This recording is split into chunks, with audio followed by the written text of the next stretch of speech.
ఉప పాండవులని, శిఖండిని, దృష్టద్యుమ్నుడిని అశ్వత్థామ అతి దారుణంగా చంపుతాడు.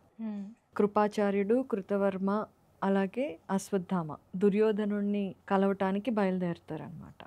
ఎందుకంటే చేసిందంతా ఆయన కోసం, ప్లస్ అశ్వత్థామ పగ తీర్చుకోవటానికి కదా.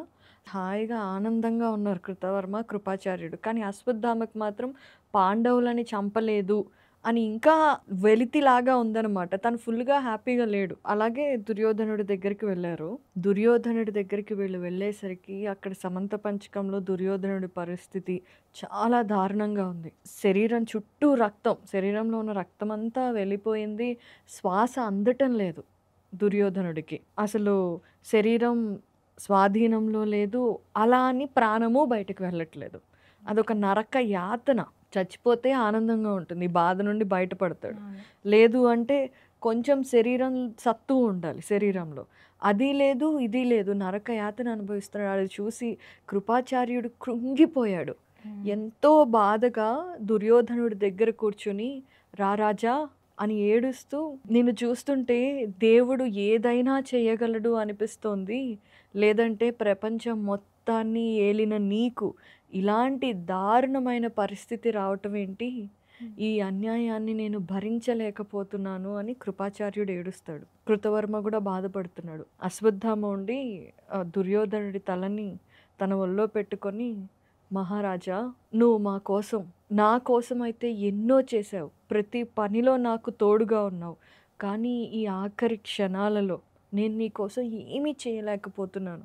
అసలు ఏం చేయగలను ఇప్పుడు నేను నీ కోసం? నీతో పాటు మరణించి వీరస్వర్గం పొందాలి అంటే యుద్ధంలో మరణించాలి. మాకు ఆ అదృష్టం కలగలేదు. నువ్వు ఒక్కడివే ఇప్పుడు మరణించి వీరస్వర్గానికి వెళుతున్నావు. నీతో పాటు రాగలిగితే బాగుండేది, కానీ రాలేకపోతున్నావు. అయినా నిన్నిలా దుర్మార్గంగా, అన్యాయంగా చంపిన భీముడు జీవితంలో ఏం ఆనందం పొందుతాడు? ఎలా అసలు హాయిగా బతకగలుగుతాడు? వాడికి కర్మ పట్టి తీరుతుంది అని చెప్పి ఏడుస్తూ కళ్ళు తుడుచుకొని పాండవులు శిబిరానికి వెళ్ళినప్పుడు జరిగిందంతా ఒక్కొక్కటి పూర్తిగా వివరిస్తాడు దుర్యోధనుడికి. వివరించిన తర్వాత, నేను నీతో రాలేకపోతున్నాను, కానీ నువ్వు వీర స్వర్గాన్ని పొందిన తర్వాత మా నాన్నగారైన ద్రోణాచార్యుడికి నా మాటగా ఇలా చెప్పు. ద్రోణాచార్య, నీ కొడుకు అశ్వత్థామ నిన్ను అన్యాయంగా, అక్రమంగా చంపిన దృష్టద్యుమ్నుడిని పశువుని చంపినంత కిరాతకంగా చంపాడు. కాబట్టి నువ్వు హాయిగా ఉండు అని చెప్పు. నా బదులుగా నువ్వు ఆయనని కౌగిలించుకో అని చెప్తాడు. చెబితే దుర్యోధనుడు, మాటలు రావట్లేదు కదా, శరీరంలో అసలు సత్తువే లేదు. లాస్ట్ మూమెంట్లో ఉంటారు చూసావా, ఎక్కడో అలా బ్రీతింగ్ తీసుకుంటూ. అలాంటి సిట్యువేషన్లో కూడా వీళ్ళు వచ్చారు కాబట్టి అక్కడ పాండవులు చచ్చిపోయారేమో, ఆ మాట వినాలి అన్న ఉత్సుకతతో ఆ శరీరం అలాగా ఉంది, నిలబడి ఉంది. ఆయన వింటున్నాడు. అశ్వత్థామ చెప్పాడు, దృష్టద్యుమ్నుని అతి కిరాతకంగా చంపాను అని. ఆ తర్వాత పాండవులు మాత్రం దొరకలేదు. కృష్ణుడు మేము వస్తున్నామని ముందుగానే గ్రహించినట్టున్నాడు.